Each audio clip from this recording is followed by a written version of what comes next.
opening statements, starting with the state.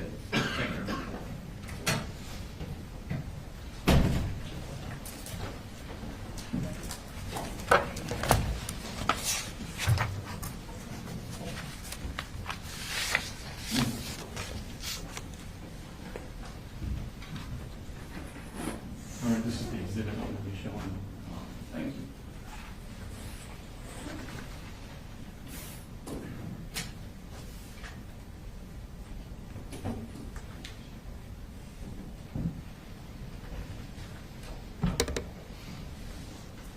Morning.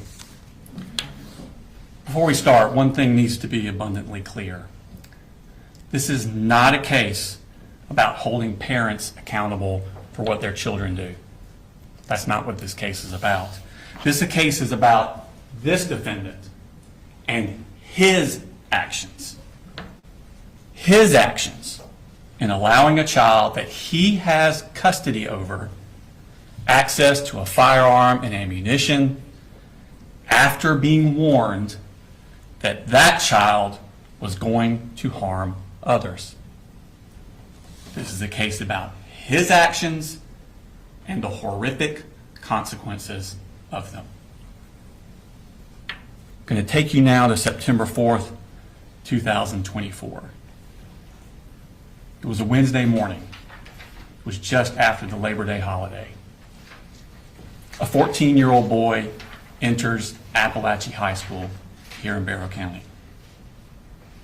It's a new school for him. In fact, he had been out of school completely the entire previous year. And while the school year was already a month old, this was only his 5th day attending school. As he walked through the crowded hallways, he carried his book bag in front of him. And hidden inside that book bag was a 6-hour M400 AR style rifle. This 14-year-old boy has an evil plan. He goes to his first period class, located here. It's a computer science class. He sits down at the table, and he puts his book bag with the rifle next to him. At some point during the class, he gets up and approaches the teacher, and he asks her, "Y'all had any active shooter drills?" She says, "Yeah, actually, we had one last week. You were absent." He goes back and sits down. Teacher ponders on this a bit. It's an odd question to ask. She doesn't know this boy very well. He's only been there 5 times. So she emails the school counselor, and she courtesy copies her direct supervisor, the vice principal, about the question the boy had asked.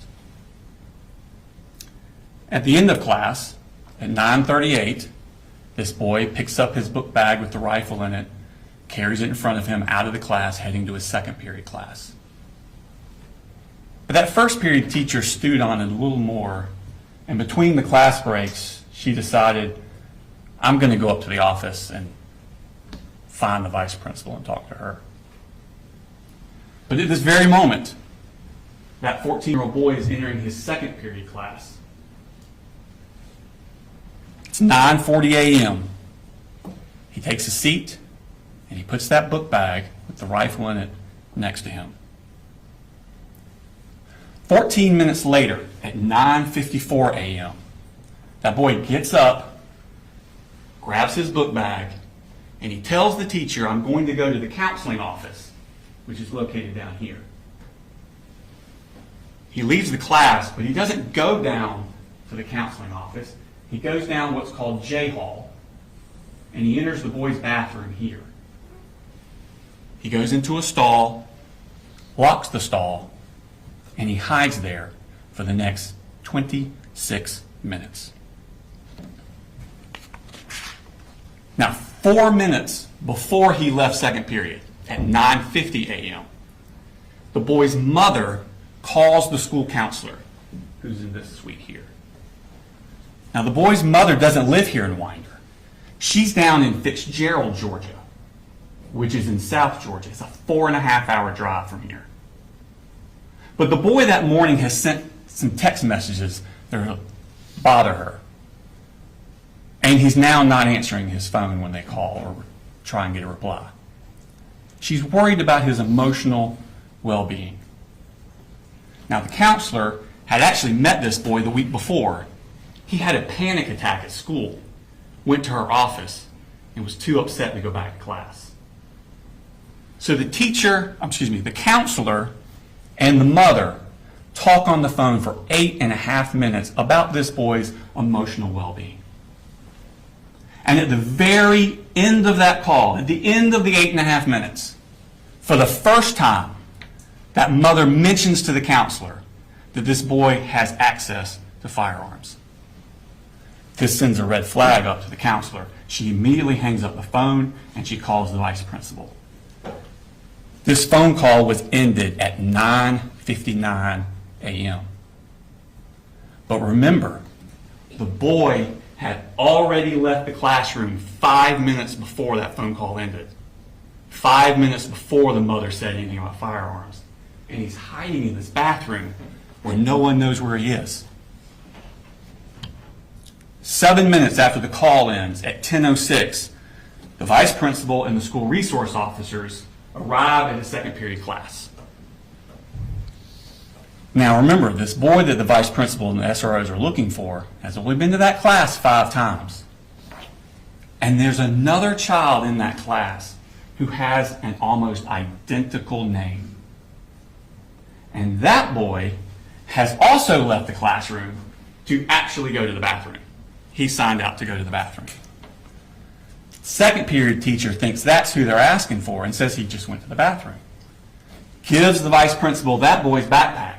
And the vice principal and the school resource officers head down to the bathroom to find that boy. That boy's just up at the sinks. He comes out with them, they talk to him, they search his book bag, and they realize this isn't the right kid. He doesn't have computer science for first period. They go back to the class.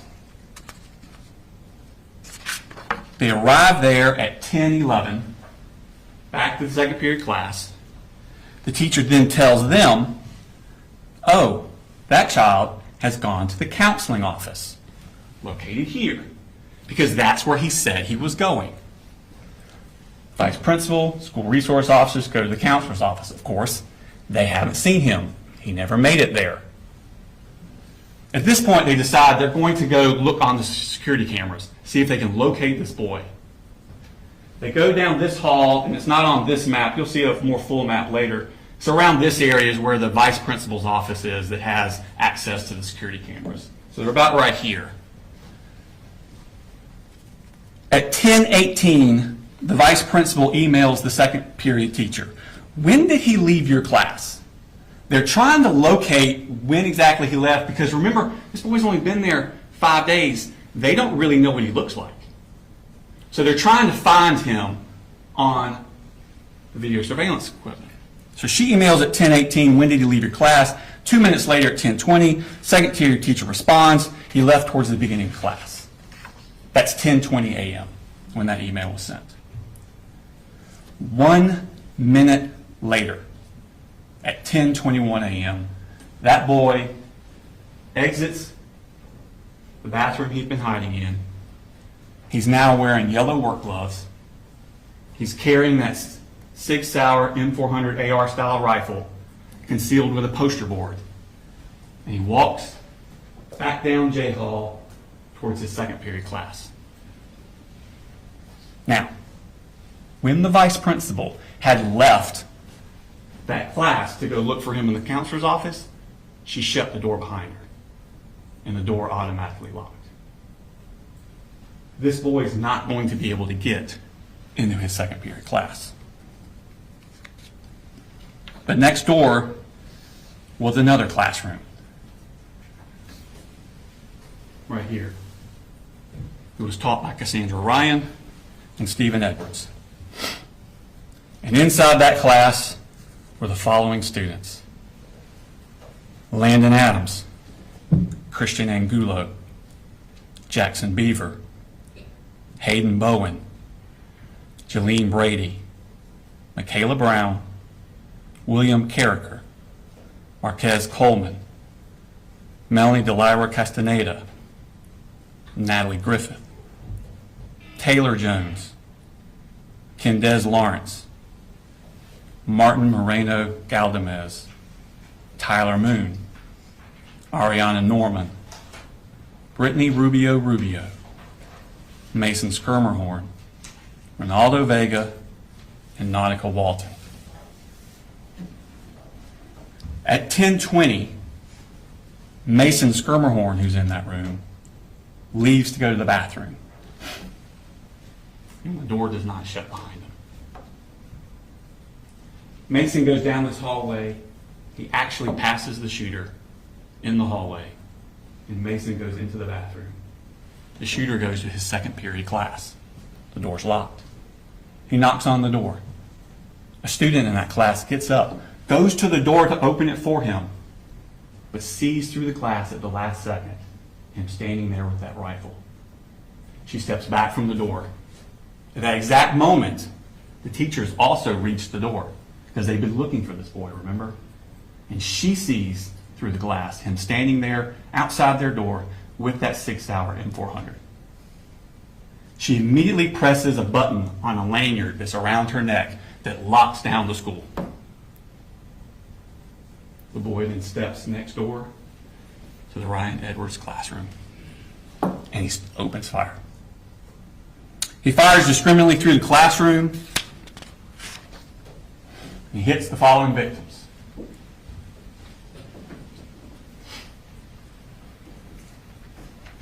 Melanie Delira Castaneda is seated here. This is the door he comes into. She's seated here. He strikes her in the left arm with a bullet. Natalie Griffith is seated here. Strikes her in the shoulder, the upper arm, and the forearm. Taylor Jones, seated here, struck through the leg. Christian Angulo, seated here by the door. He shoots him through the wrist, into the chest. He would not survive.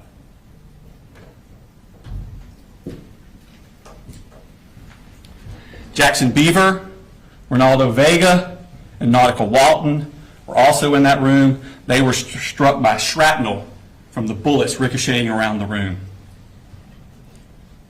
When he finishes shooting, the shooter then leaves. He runs down J Hall. He's looking for more victims. Christina Iermy is a teacher in this classroom. She hears the commotion.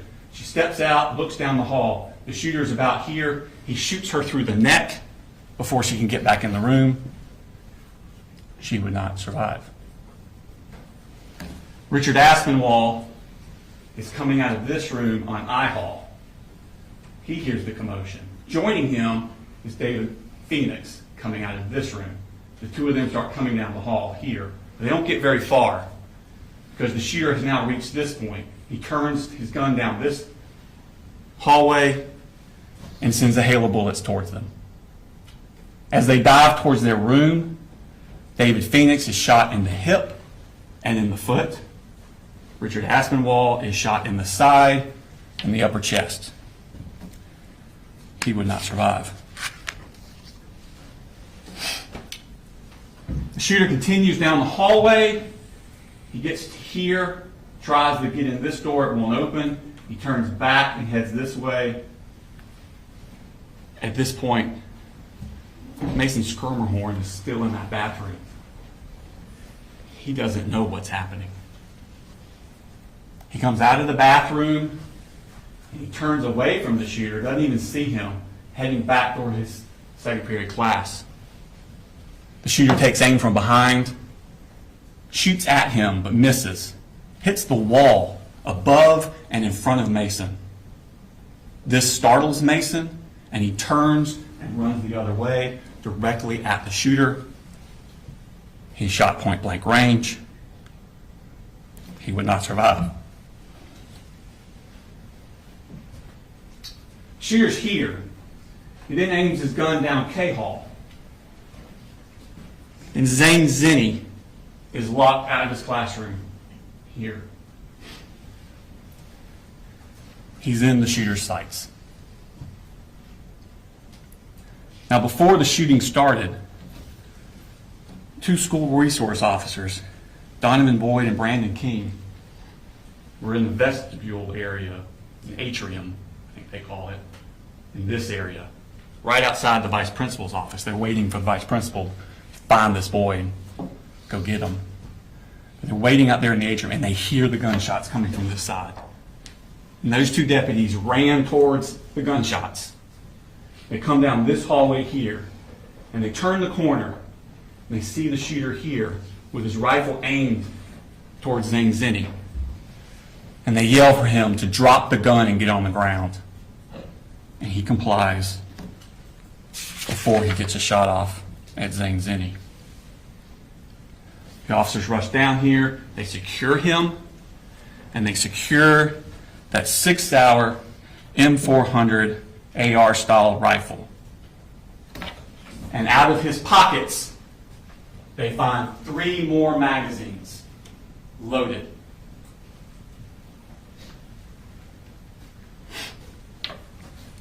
Now remember when the shooter had tried to enter his second period class and the teacher pushed that button?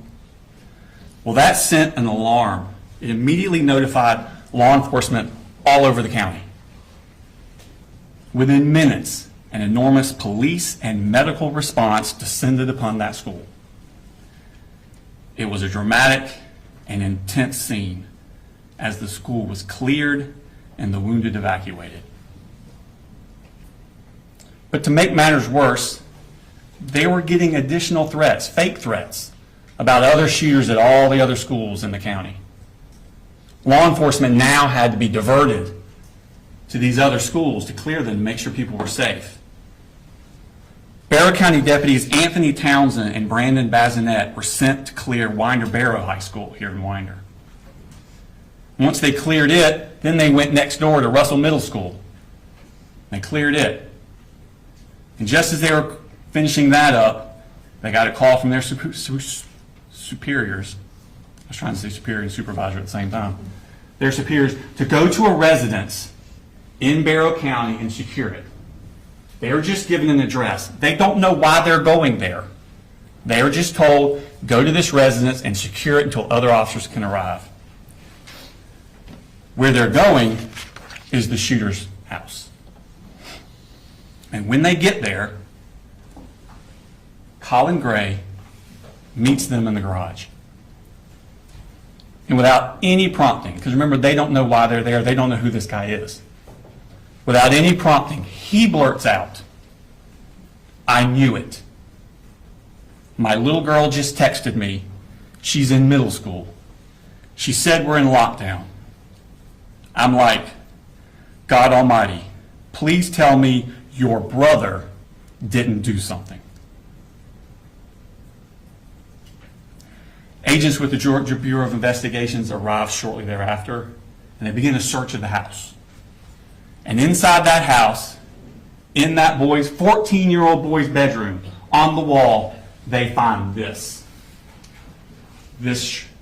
shrine, for a better word.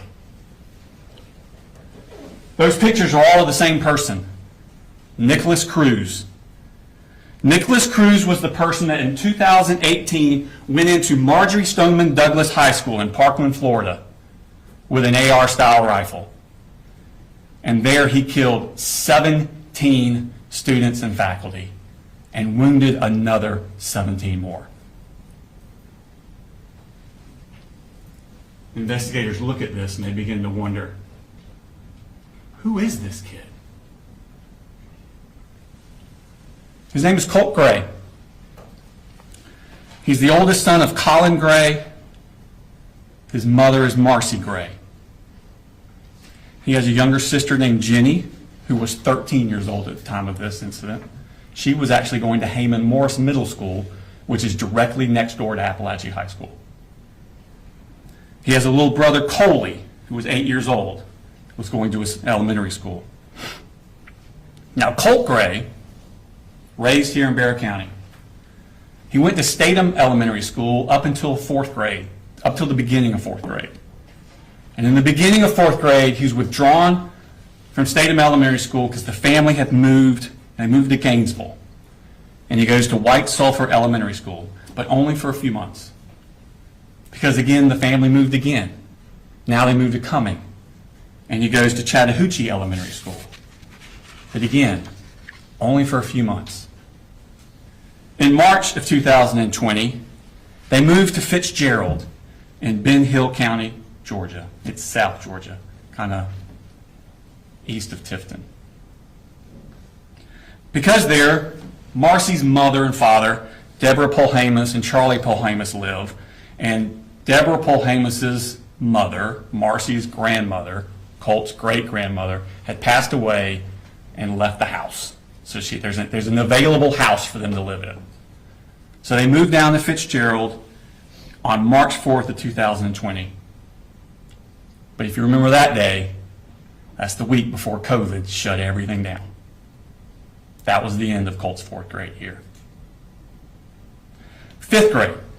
Now this is going to be the fall of 2020 into the spring of 2021. That's 5th grade year. Colt goes to Ben Hill Elementary School. But remember, this is when COVID is raging, and it's mostly virtual. He's mostly at home using the school computers. The next year, 6th grade, fall of 2021, he starts a new school, Ben Hill Middle School, because he's in 6th grade now. And early in that year, 11-year-old Colt, at home, using the school computer, searches the word abuse.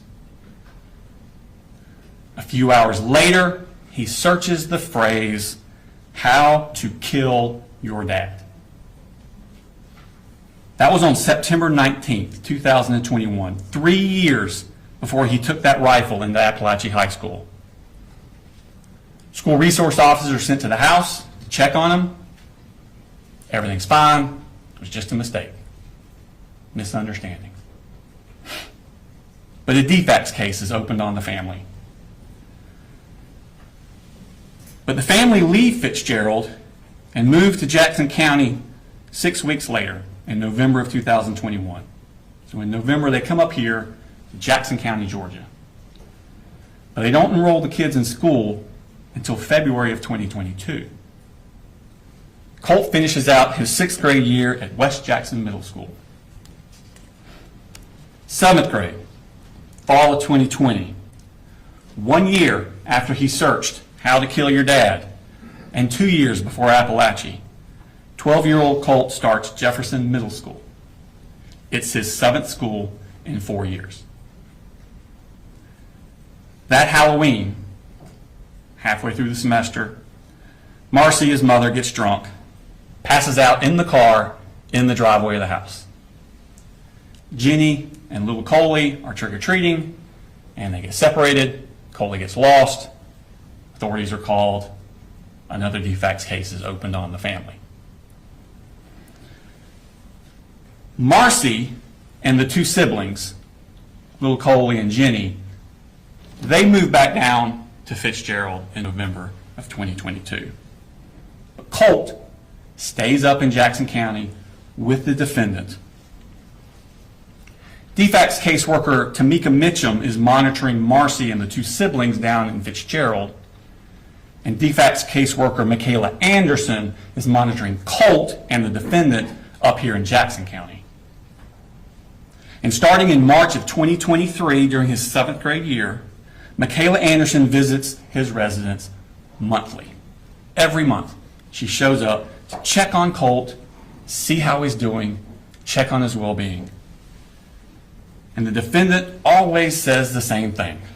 Colt's doing well in school. He doesn't need any counseling. But that's not really true. Colt is full of intense anger, and he's having a hard time dealing with it.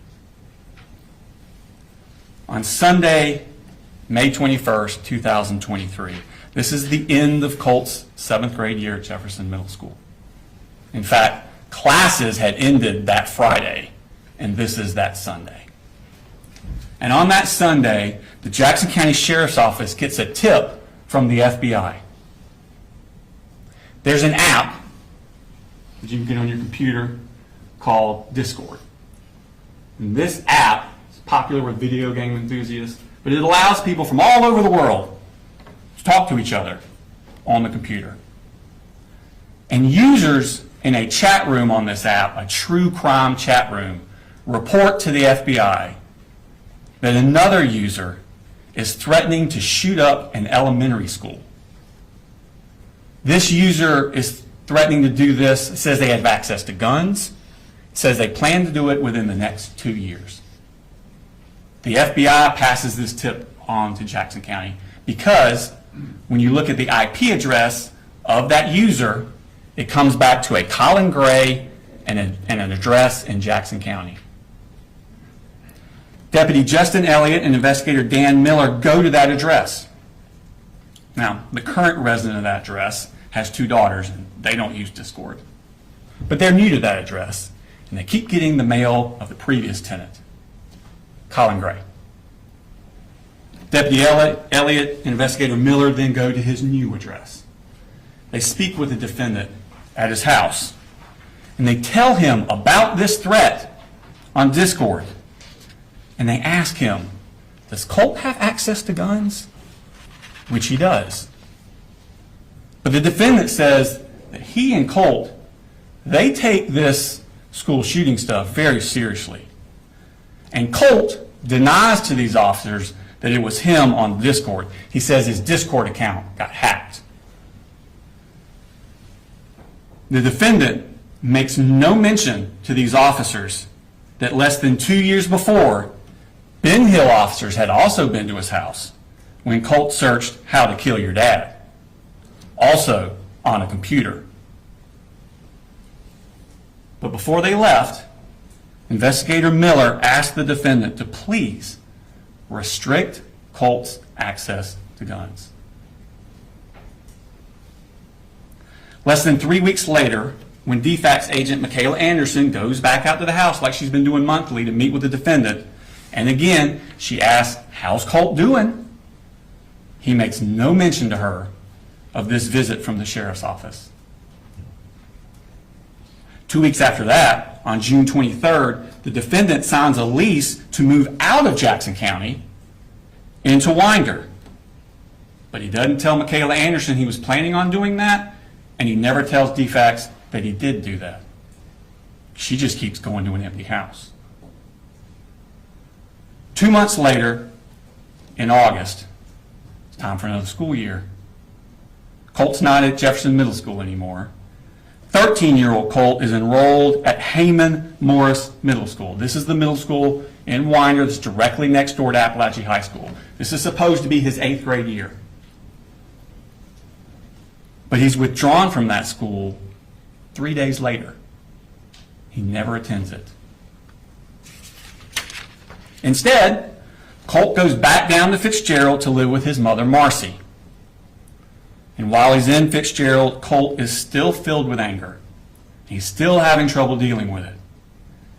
He's becoming violent. He breaks windows. He cuts up things with a knife. He even starts cutting on himself with that knife.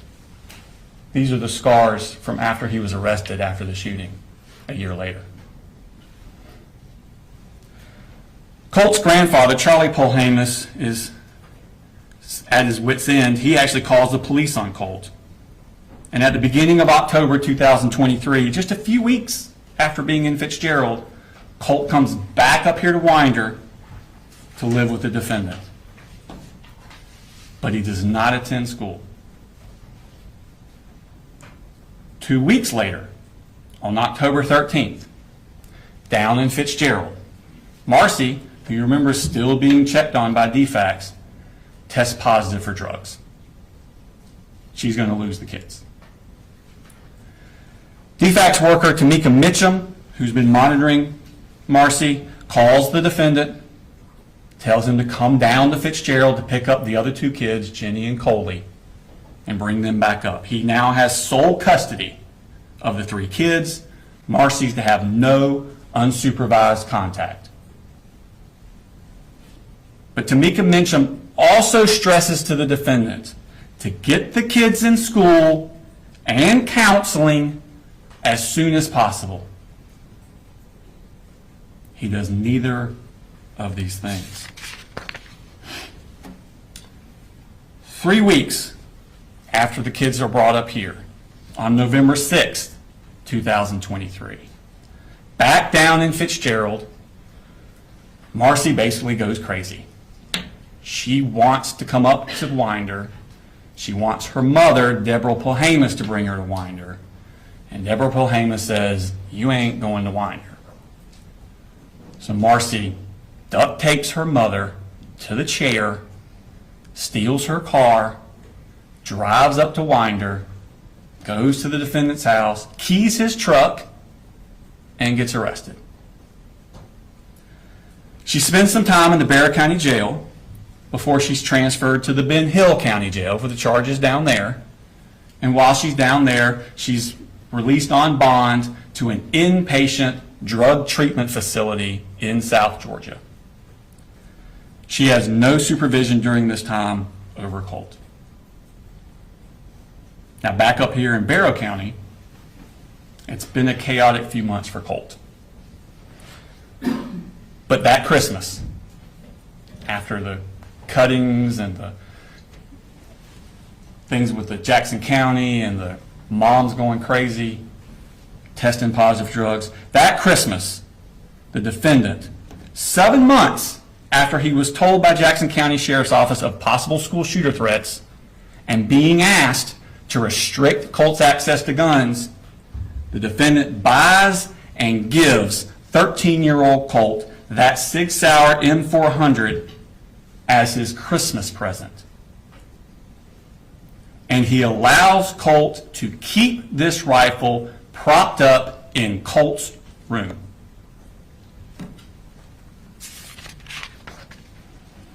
Now in February of 2024, 2 months after this Christmas, in February, Colt's siblings, Jenny and Coley, are finally enrolled in school. They've already missed 4 months of school, but they're finally enrolled. Colt does not attend. He misses the entirety of his 8th grade year.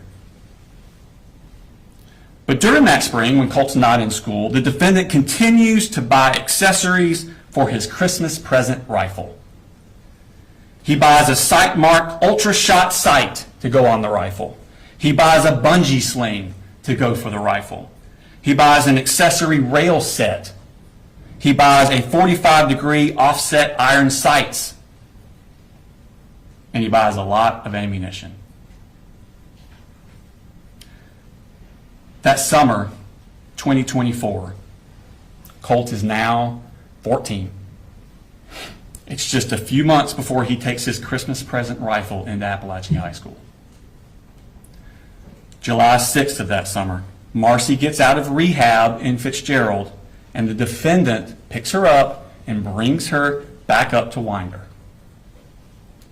It's her first contact with Colt in 9 months. Now Colt, who had always been quick to violence and suffered from severe anxiety, begins to spiral out of control. He's fighting with his father. He's throwing things at people. He's putting holes in his sister Jenny's door. But the rifle stays in his room. On July 20th, Colt has a panic attack at the house. He comes in the living room and he actually asks his parents to call 911 for him. But they don't call anyone. His mental health becomes so bad that the defendant and Marcy together begin giving Colt Marcy's prescription for Zoloft. They're just giving it to him themselves. They worry he's suffering from depression, but they don't take him to see a doctor. It's around this time that Colt puts those pictures of Nicholas Cruz, the Parkland shooter, up in his room. And the rifle stays in his room. August 14th, 2024, 3 weeks before the shooting. It's Colt's first day of Appalachia. School had started 2 weeks earlier, but this was Colt's first day. He missed the first 2 weeks. He had not been inside of school for 15 months. Not since the sheriff's office came to his door about the threats to shoot up a school. And that morning, Colt again is spiraling out of control. He sends a text message to the defendant at 6:49 a.m. He writes, "I'm sick of your shit. This is the fucking end for you. You fucking caused this." 2 minutes later, at 6:51 a.m., he sends this text message to the defendant. "Whenever something happens, just know the blood is on your hands." His first day of school. And the rifle stays in his room. The very next day, August 15th, Colt skips school. He gets into a fight with his mother, Marcy, when she goes into his room to try and get the rifle away from him. With rifle in hand, he shoves his mother to the ground and she hits her head on the wall. She then asks the defendant to please take Colt's rifle and lock it up. He never does. Marcy then has had enough. She goes back to Fitzgerald, once again leaving Colt into the care of the defendant. And the rifle stays in his room. The next day, after this altercation with his mother, Colt asked the defendant to get him 150 rounds of ammunition. The defendant responds to him, "Well, he needs to pay for everything first, but he will. He will." Now, Marcy's down in Fitzgerald, the defendant's up here, but they're still communicating with each other by phone and text. And they begin to worry that Colt needs to be institutionalized. He needs to go to an inpatient facility. He's so bad. They search for places and resources, but the defendant never follows through. He never takes Colt to see any professional, and the rifle stays in his room. August 26th, 9 days before the shooting, Colt has another panic attack, this time at school. It's the one I referred to earlier in the opening. It's only his 4th day he attended school. Remember, he missed the first 2 weeks of school, and he's skipped school 5 of the next 8 days. Colt leaves his second period class that day. He goes to the counselor's office. He's too distressed to go back to class. They call his father, but his father can't come to get Colt. Colt ends up spending the entire school day in the counselor's office. That night, on the phone, Colt asked his grandmother, Deborah Polhamus, if he did something terrible, would she still love him? This bothered her so much, Deborah Polhamus, that the next morning she drives up to Winder from Fitzgerald. And on the way, she calls Advantage Behavioral Health Systems. It's a crisis stabilization inpatient place in Athens, Georgia. She talks to them on the phone, and they tell her he must be brought in by a parent. Marcy's in Fitzgerald. The defendant is here. They tell her that Saturday is a great day to come in because most people don't realize they're actually open on Saturdays, and you can just walk right in. But he needs to be brought by a parent. Deborah asked the defendant to take Colt on that Saturday, which would have been August 31st. He doesn't. Wednesday, August the 28th, Colt skips school. This is 2 days after that panic attack, the day after Deborah Polhamus is called crisis advantage behavioral. Colt tells the defendant that he hears voices telling him what to do. This is 3 days before the defendant is supposed to take Colt to advantage behavioral, and 1 week before the shooting.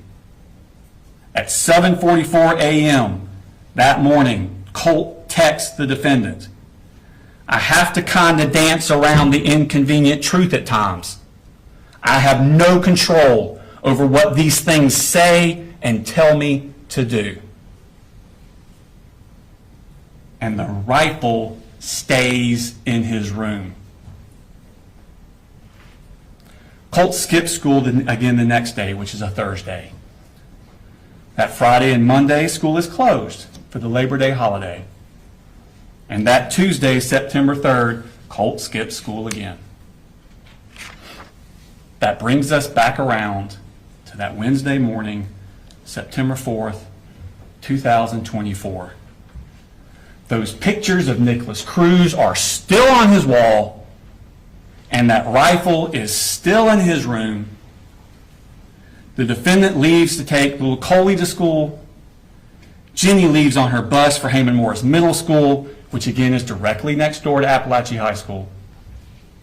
Colt gets his rifle, gets extra magazines, puts them in his book bag. He wraps a poster board around the part of the rifle that sticks out of the bag, and he takes a hat with a Fender guitar logo on it, a stocking hat, and puts it over the top so you can't see it. And then he heads out to meet the bus. A few hours later, just like he'd been warning he was going to do, Colt murders 4 people. Now, after the shooting, which I will remind you happened at 10:22 a.m. So after that, at 11:01 a.m., Jenny, the daughter, texts her father, 3 people are dead at the high school. The defendant texts back a minute later, "How do you know? How do you know?" She responds, "People are saying, and there was an email. Please, I'm scared." She then texts the defendant, "I can't call you. I'm in a lockdown." At 12:19, the defendant texts Jenny, "Jenny, have you talked to your brother?" Jenny replies, "No. But I think we're thinking the same thing, and I don't want to talk about it over text." 1 minute later, the defendant replies, "Yep, 10-4.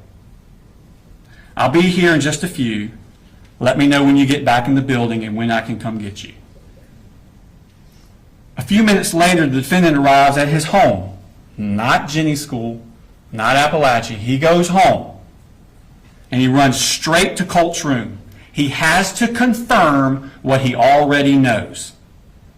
He goes straight to Colt's room to see if that gun is missing. And it is. Moments later, Anthony Townsend and Brandon Bazinet arrive at his house, and he utters those words, "I knew it." Now, ladies and gentlemen, the charges in this case, it's the same acts that he did. The charges are divided up between whether or not the victim of those acts was a child or an adult. If they're a child, the charges that stem from their victimization would be cruelty to children, because you have to be under 18 for cruelty to children to apply. But through his negligence of allowing Colt to have this gun, knowing what Colt was going to do, he caused cruel and excessive physical pain to the children. That's cruelty to children in the second degree. If that cruelty to children in the second degree results in death, like with Mason Skirmerhorn and Christian Angulo, That is murder in the second degree. So the cruelty and the murder in the second go together. They apply to the children. The two adult deceased, Christina Irmy and Richard Aspinwall, they're above the age of 18. The defendant is charged with reckless conduct, same act, recklessly allowing his child, that he knew this was going to happen, to harm someone else. And because they died during the commission of reckless conduct, that is involuntary manslaughter. So for the adults, it's involuntary manslaughter based on reckless conduct. All the other children who were either struck by a bullet or in that Ryan Edwards classroom when the bullet started flying, they're the victims of charges for cruelty to children in the second degree, either by the physical pain it caused or the emotional anguish it caused. And the adults that were injured or put in harm's way, David Phoenix, Stephen Edwards, and Cassandra Ryan, those three adults, they're the victims of the reckless conduct. Now, at the end of the case, we'll come back before you and ask you to render a verdict of guilty. Thank you. Mr. Hobbs? Thank you, Judge. Good morning, ladies and gentlemen. Before we talk about evidence, before we talk about the law, we have to begin with what every person in this courtroom already knows. What happened at Appalachia High School was tragic. It was horrific, it was terrifying, and it was heartbreaking. Nothing said in this courtroom can change that. Nothing that I'm going to say is meant to diminish that. You're going to hear emotional testimony, you'll see photographs, you'll see videos, you'll hear about the fear, the chaos, and the terror that Colin Gray inflicted on that school and this community. But your job is not to decide whether or not that was tragic. We all know that it was. Your job is to decide something much more specific. Your job is to decide whether or not Colin Gray knew what Colt was going to do. Because the state is not just prosecuting the shooter in this case, they're prosecuting the father as well. I want you to remember something as we begin. The courtroom is not a place where we punish people because we're angry, where we punish people because we're grieving. It's not a place where we punish people because we feel someone has to pay. This is a place where we follow the law. And the law requires proof, and the law requires evidence. And the law requires that the state prove its case beyond a reasonable doubt. That burden never shifts, not for a single moment. The state's theory will be simple. They'll tell you that Colin Gray allowed his son access to firearms and ammunition. Colin Gray had warning signs, and then Colin Gray, knowing that these were warning signs, consciously disregarded those warning signs. That he should have known his son would, not could, that his son would harm someone. And because the son later committed this school shooting, therefore Colin Gray must be guilty, must be criminally negligent, because he knew this would happen. That's their theory. But what you'll learn from the evidence is that case is not that simple. The evidence will show a teenager who is struggling mentally, a teenager who is deceptive, a teenager who hid his true intentions from everyone, from his family, from his counselor, from his siblings, from DFACS, from law enforcement, and most especially from his father. The evidence will show a father who did not ignore his child. He did not abandon his child. He did not turn his back on his child. The evidence will show between Colin Gray and Colin Gray daily contact, daily effort, and active steps by Colin Gray to seek mental health intervention for his son through the school. The evidence will show that the most important facts, the planning of this shooting, the concealment of this shooting, and the timeline of this shooting were hidden by Colin Gray from his father. That's the difference between tragedy and criminal liability. And this case is about whether the state can prove criminal liability by showing that Colin Gray knew that Colt was going to do this, knew that Colt was going to harm someone else. You cannot hold someone criminally responsible for failing to predict what was intentionally hidden from them. You'll learn about Colt Gray's state of mind that at the time no one knew. You will learn that months before the shooting, Colt had notes hidden on his cell phone from April of 2024, private notes that appear to be the planning stages of this shooting. Those notes were not known to Colin Gray. Those notes were not shared with Colin Gray. There is no evidence of that. You will learn something else. The plans reflected in those notes show that the shooting was initially planned for February of 2025 to coincide with the anniversary of the Parkland High School shooting committed by Nicholas Cruz.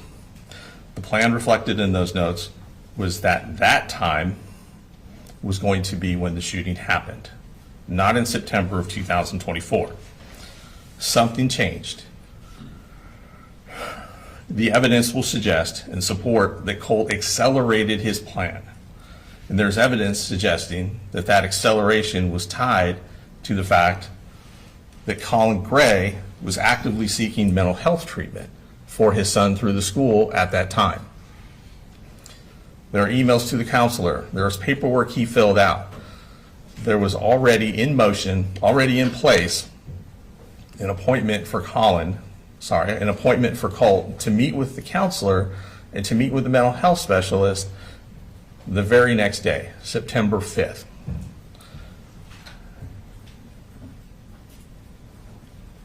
Colin Gray did not know about the plans. Colin Gray did not know that Colt was planning to do this and that he would in fact go harm someone else.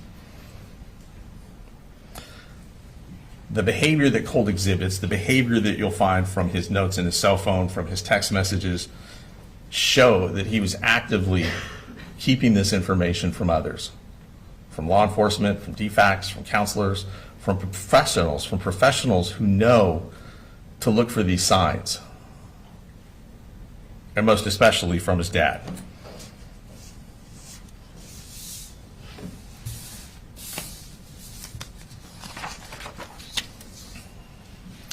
The state will point, and they've already mentioned to you, an incident in May of 2023 when two Jackson County sheriffs went to Mr. Gray's home to talk to Colt.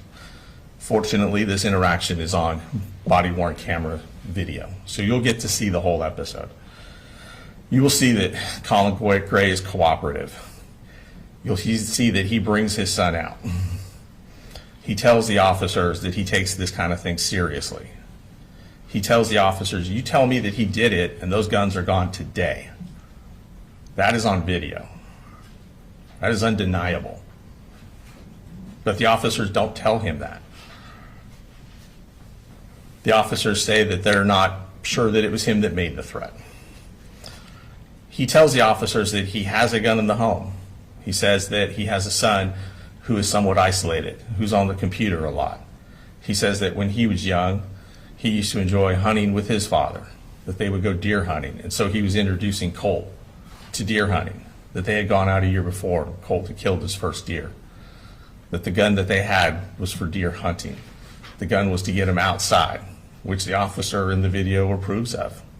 Get him away from the computers, that's good.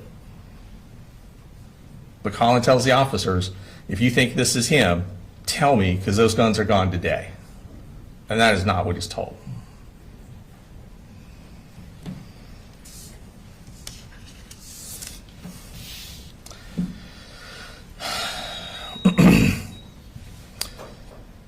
It shows that Colin, had he known, would have removed those guns.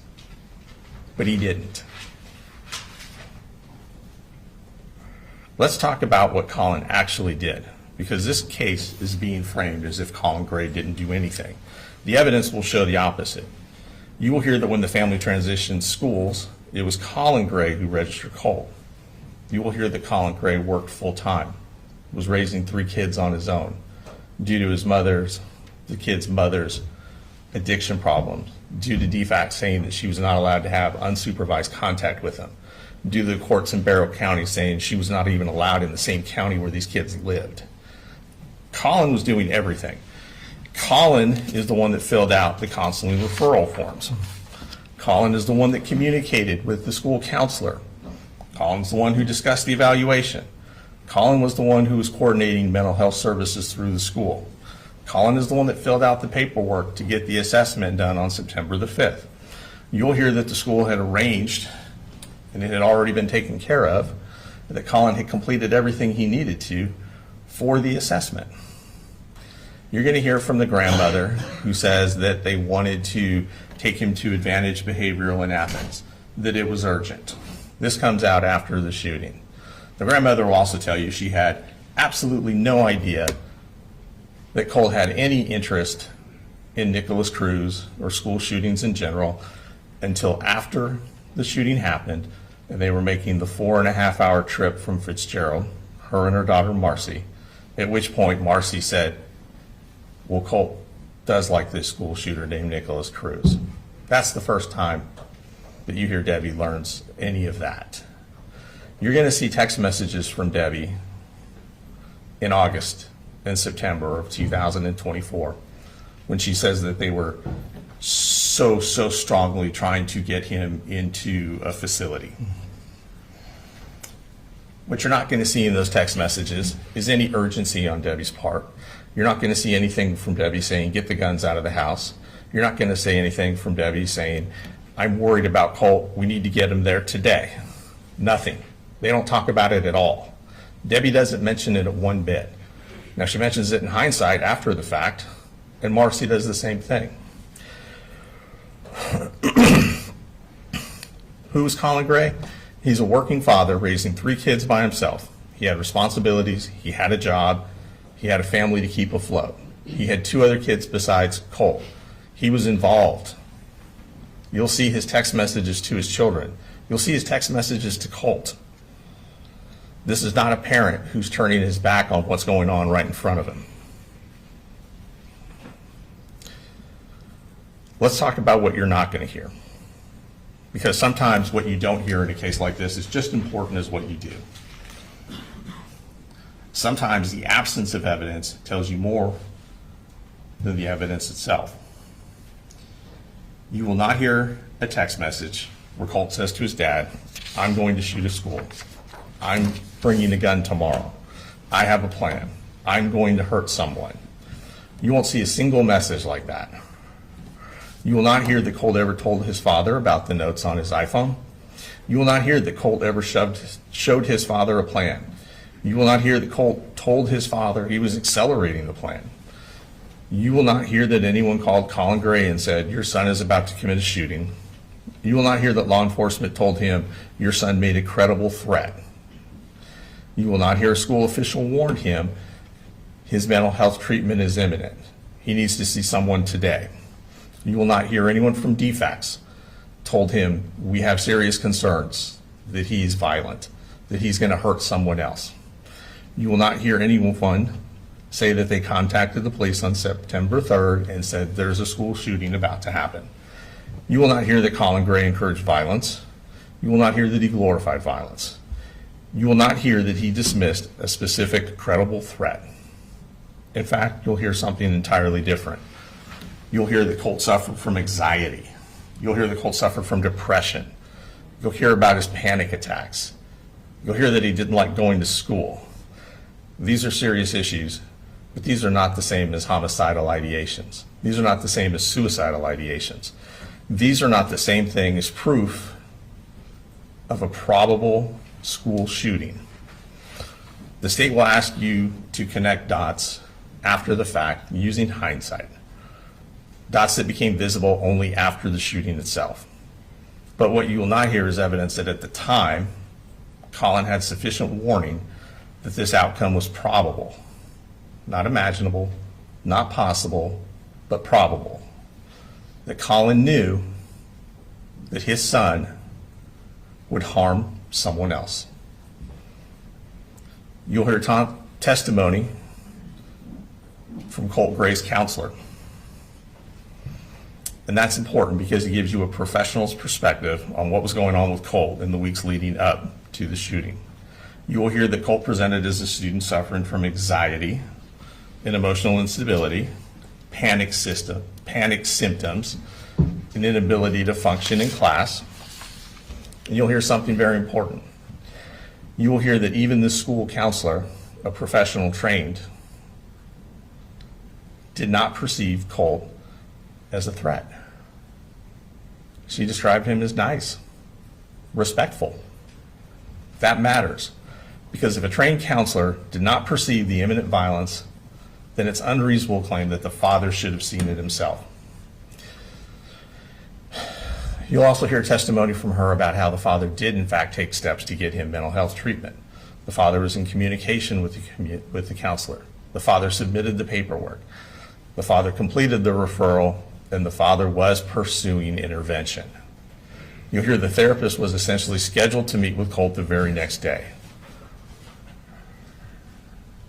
The father was not ignoring the problem. Colin Gray was acting. They want you to hold him responsible because they don't think he was acting fast enough. You'll hear from his daughter, Colt's sister, Jenny Gray. Her testimony will corroborate the concealment that Colt was perpetrating on his family, on his dad. She'll testify that Colt was secretive, that he was constantly deleting and opening new accounts on Discord to avoid detection, that he was using usernames that were combinations of alphanumeric combinations. You'll find that he would not discuss, based on the statement that Jenny gave on September 4th of 2024, that he would not discuss school shootings or school shooters in front of his father. You will hear on the morning of the shooting, Colin Gray had already left home. You will hear that Colt, when he did discuss school shooters with Jenny, made her promise not to tell his dad. You'll hear that that morning on September the 4th, Colin Gray got up and took his youngest son, Coley Jr., to school, that he left before Jenny and Colt did to catch the bus. You will hear that Colt had to go and find the gun because it wasn't in his room, that he had to find the ammunition that wasn't in his room, and that he had to put them in his backpack, and that he had to conceal the rifle that stuck out of his backpack 18 to 24 inches with a poster board. And he put a hat on top of it. It proves concealment, it proves independent action, and that matters because it's consistent with what Colt had done the whole time, which was conceal this plan from his father. Remember, the state says that he knew. They said that he knew this was going to happen. That he knew, not that it was possible, that he knew Colt was going to go and harm someone else. But you can't consciously disregard a risk that you're not aware of. And you can't say something is probable when it's being hidden from you. You're going to see text message. They've already discussed some of the messages. We're going to discuss some of the other ones. And we're going to talk about why they matter. There are hundreds of text messages between Colin Gray and his son. These texts matter because they show the reality in real time of what was happening and what Colin would have thought and what Colin would have known at that time. Not now, but at that time. They also show what Colt chose not to disclose. You'll see a father checking on his son on a daily basis, checking on school attendance. Did you make it to school? How's your day going? How was your day? What are you doing after class? You'll see encouragement. I'm proud of you. I love you. You're a good young man. This is not an absent father. This is not a father not paying attention to his child. You'll see daily involvement. You'll see a father trying to keep a teenager engaged and connected to school. You'll see a father trying to build the confidence and self-esteem of his son. You will see this all in the text messages. You'll see their discussions about mental health, about depression, which is not homicidal ideation, about anxiety, which is not homicidal ideation, about anxiety, panic attacks, which are not homicidal ideation. You'll see a father trying to stabilize a situation at home. You will not see threats to harm other folks. You will not see threats to harm other people. You will not see, I'm going to shoot up the school, I'm bringing a gun, I have a plan, I'm going to harm someone. There needs to be proof that Colin Gray knew what Colt was going to do and knew that Colt was going to harm someone.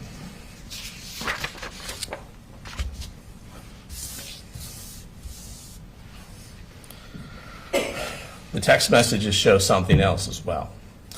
They show that Colt was capable of living a double life. He could text his father, love you, and have a good day, while simultaneously writing plans on his phone about shooting up the school. He could talk about liking school. School was good. The kids here are mature, referring to the Appalachia High School. They gave me a nickname. The teacher said I'm the tech guy. And you'll see Colin respond happily that his son seems to be finding his way for the first time in a while in school. He could talk, Colt, about school being good, about having a good day, and what they're going to have for dinner, while also planning on how to sneak a rifle into the school. That's not something a father can foresee. He asked about ammunition. You'll hear evidence that they went to the gun range. You'll hear evidence that he taught his son safety. You will not hear evidence that Colt requested ammunition because he was getting ready to do a school shooting. That conversation is not a threat. There's no mention of harming anyone else. There's no talk of a timeline. The state's going to ask you to interpret these ordinary messages with extraordinary hindsight. But the law does not allow hindsight convictions. You're tasked with determining what Colin Gray knew in the months leading up to the shooting. It requires proof of what he specifically knew at that time. You'll hear from the mother, Marcy Gray. She'll try to convince you that she warned everyone and no one listened. The evidence will show that she did not share the most important information she knew about Colt with Colin. You've already heard the relationship was not smooth. You heard that DFACS took the kids from her. You'll hear that they were separated. You'll hear that the kids had to come up here per the DFACS order. You'll hear that she drove up here after telling her mother she was going to murder Colin. Came up here, keyed his cars, got arrested, and then was told by the judge, you can't come back to Barrow County. You'll see evidence in text messages between Colt and his mom. You will see in these text messages Colt telling his mom prior to the shooting that he had created a Securus online profile that he was using by making up a fake age to try and get in contact with Nicholas Cruz in prison down in Florida.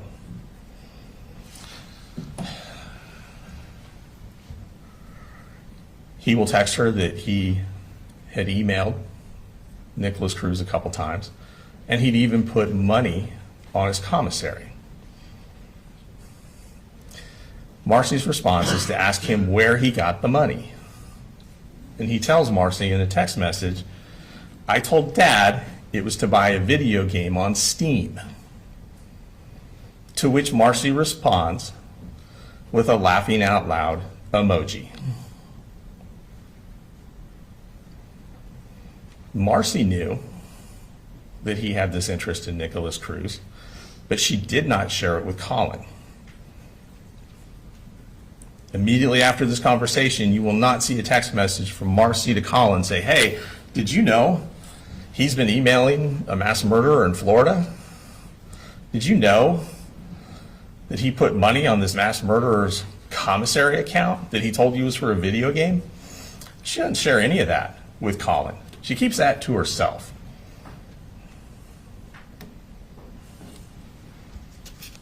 She does not reply immediately after to Colin or tell him, hey, this is what's going on. We got to get the guns out of the house now. No, she responds with a laughing out loud emoji. That's how serious she took it. She didn't think anything was going to happen. Remember, the evidence will show that even she, with the information that he did not have, did not believe there was an imminent threat and did not believe that Colt would harm anyone else. She didn't call law enforcement. She didn't seek an emergency mental health evaluation. And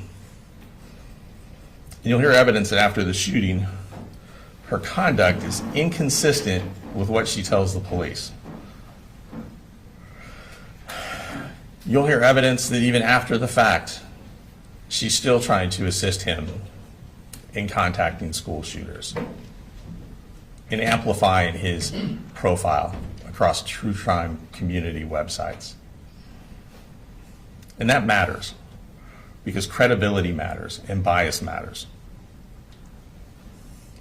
You will see that the state is asking you to convict Colin largely based on a hindsight narrative provided by witnesses who are not credible, that did not recognize the warning signs in real time. You will hear from the victims in this case. Their testimony will be emotional. And it's important to understand what happened inside that school. But respectfully, their testimony will not establish what Colin Gray knew and didn't know. They can't tell you what was said in the home. They can't tell you what was concealed. They can't tell you what was sent in text messages. And they can't tell you what warnings were communicated to Colin Gray.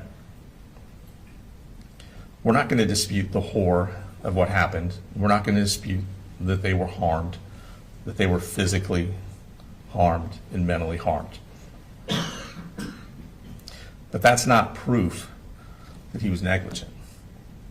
That is not proof that he knew what was in Colt's heart, that he knew what Colt was planning, and that he knew that Colt was going to harm someone else.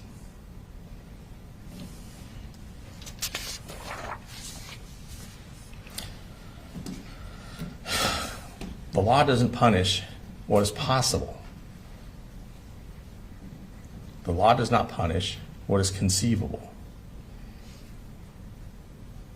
He is charged with knowing what would happen. He is charged with knowing his son would harm someone else. In life, almost anything is possible. It's possible that a teenager who's angry might get into a fight. It's possible that a teenager who's depressed might run away or make up excuses not to go to school. It's possible that a teenager who's anxious might break something or act out. But this is not a case about whether something bad is possible. This is a case about whether or not Colin Gray knew Colt was going to take a gun to that school and harm other people. That matters, because if the standard becomes it could have happened, then the law becomes limitless. If the standard becomes you should have imagined the worst, then every parent becomes criminally liable for what a teenager might do. But that's not the standard. The standard is proof. Proof that Colin Gray knew, that he consciously disregarded, not a vague fear, not a general worry, but a risk that made this tragedy. That he knew Colt was going to go to that school. That he knew what the counselor didn't, what the DFACS professionals who had met with Colt didn't. The state will ask you to look at the outcome and then work backward to say because this happened, it must have been foreseeable. But the law doesn't allow hindsight to substitute for evidence. That's why you're going to hear about what was actually known at that time, and most importantly, what was actually hidden from Colin Gray at that time. Because when someone conceals a plan, deceives the people around them, acts independently, the law does not allow us to pretend that the people left behind should have seen through all of it.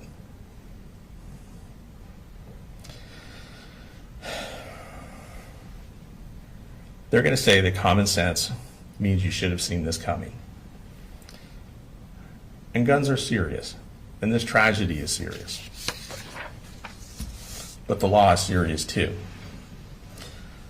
This case is not about whether or not firearms are dangerous in the abstract. It's about whether Colin Gray, based upon what he actually knew,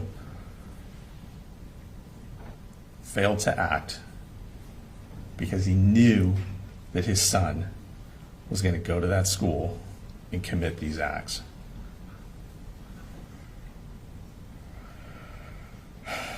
In a case like this, there's a natural human instinct. When something this awful happens, we want an explanation. We want someone to blame. We want a story that makes sense so that we can take steps to make sure something like this never happens again. It's very easy and it's very human to look at the end result and believe that someone, somewhere, must have known. But the evidence in this case is going to show something that's deeply uncomfortable. Sometimes the truth is that the person who committed the act was hiding it. Sometimes the truth is that a family can be struggling, a child can be spiraling, and people can try to get that child mental health help. And still, something unthinkable can happen. It's not satisfying and it doesn't give anyone peace. But the criminal courtroom is not here to provide a scapegoat. It's here to provide justice. Being a juror, providing justice, that requires discipline.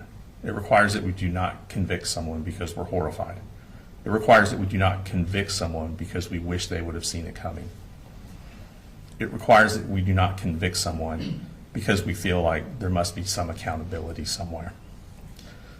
The state has chosen to put the father on trial for what the son did. And at the end of this case, you'll be asked to decide whether the state has proven, beyond a reasonable doubt, that Colin Gray knew his son would go to that school and commit these violent acts. And at the end of this trial, you will find the state cannot prove that beyond a reasonable doubt, and we will ask you to return the only verdict that the evidence can support, which is not guilty on all counts for Colin Gray. Thank you.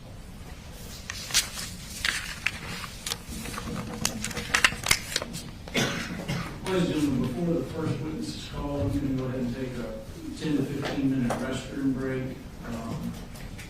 Just recall the prior instructions, do not to discuss the case, save that for deliberations. All right, we'll be in recess for 10 to 15 minutes.